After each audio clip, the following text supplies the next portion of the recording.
Okay students, हम लोग activity sludge देख रहे थे। अब ये एक्टिविटी स्लज में क्या क्या चीज़ें हैं पहले देख लो। ये जो एक्टिविटी स्लज है इसमें क्या आया है, हमने यहाँ से पानी निकाला तो वेस्ट मटेरियल तो खत्म हो गया, लेकिन हमारे फ्लॉक्स यहाँ पर आ गए हैं, है ना।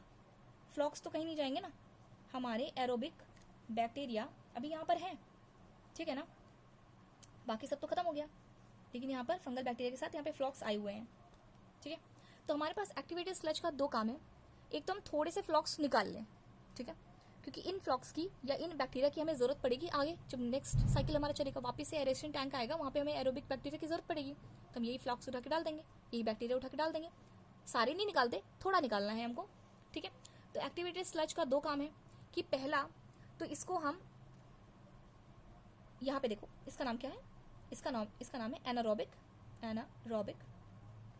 Anaerobic sludge. एक तो हम इसे एनारोबिक स्लज टैंक में डालें, ठीक है, समझ गए ना, या इसको हम कह सकते हैं एनारोबिक स्लज डाइजेस्टर, है ना। एक तो हमने जो अभी एक्टिवेटेड स्लज है हमारा, या तो हम उसे एनारोबिक स्लज टैंक या डाइजेस्टर में डाइजेस्टर में डाल सकते हैं, एक हम ये कर सकते हैं, ठीक है। तो यानी एक हम क्या कर दें, इसको हम लोग पुट इनटू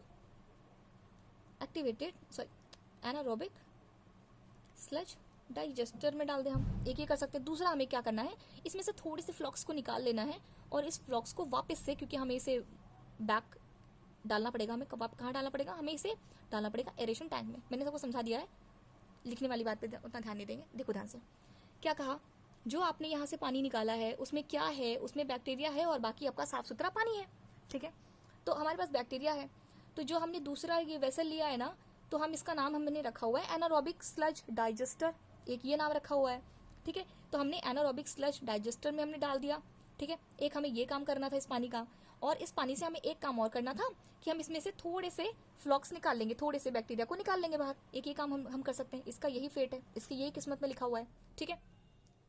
इस टैंक को एनारोबिक क्यों कहते हैं, क्योंकि अब ये जो बैक्टीरिया है ना, इनकी हमें किलिंग करनी है। अब इस बैक्टीरिया के साथ तो हम इसको रिवर में नहीं डाल सकते ना, तो हमें क्या करना पड़ेगा, हमें इसमें इनपुट करना पड़ेगा, जहां पे एरोबिक थे, अब यहां पर हम एनारोबिक बैक्टीरिया हम इसमें डालेंगे। एनारोबिक बैक्टीरिया एरोबिक बैक्टीरिया को खा लेते हैं, सिंपल। एनारोबिक बैक्टीरिया को O2 भी नहीं चाहिए, और वो क्या करेंगे, इस आपके बैक्टीरिया को डाइजेस्ट कर लेंगे। तो हमारे इस वाटर में से ये जो बैक्टीरिया का ग्रुप था, फ्लॉक्स था, ये भी खत्म हो जाएगा, ठीक है।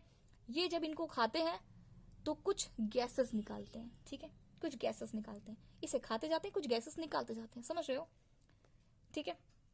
इन गैसेस को हम कहते हैं बायोगैस, इन गैसेस को हम क्या कहते हैं, बायोगैस, ठीक है।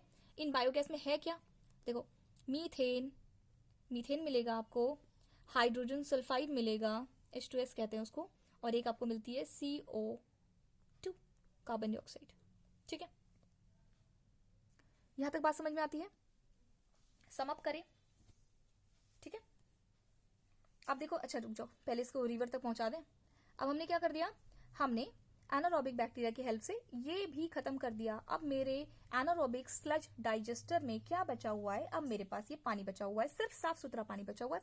अच्छा, इसके बाद एक और ट्रीटमेंट होता है जहां पर हम क्लोरीन मिला सकते हैं, ठीक है, उसके बाद ही जाके इसे रिवर में डालते हैं, बट उतना आपके कोर्स में नहीं है। तो ये जैसे क्लोरीन डाल भी देना कौन सी बहुत बड़ी बात है, वो आपको ऐसे ही पता होगा।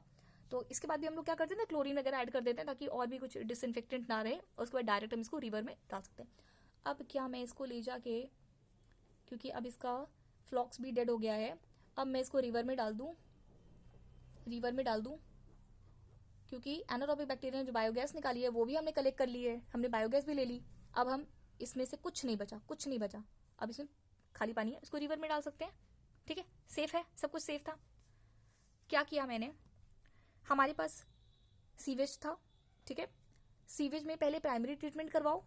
प्राइमरी ट्रीटमेंट में हम क्या करेंगे, सिर्फ सिक्वेंशियल फिल्ट्रेशन करेंगे, पहले फिल्ट्रेशन करेंगे, फिर सेडिमेंटेशन करेंगे, डन।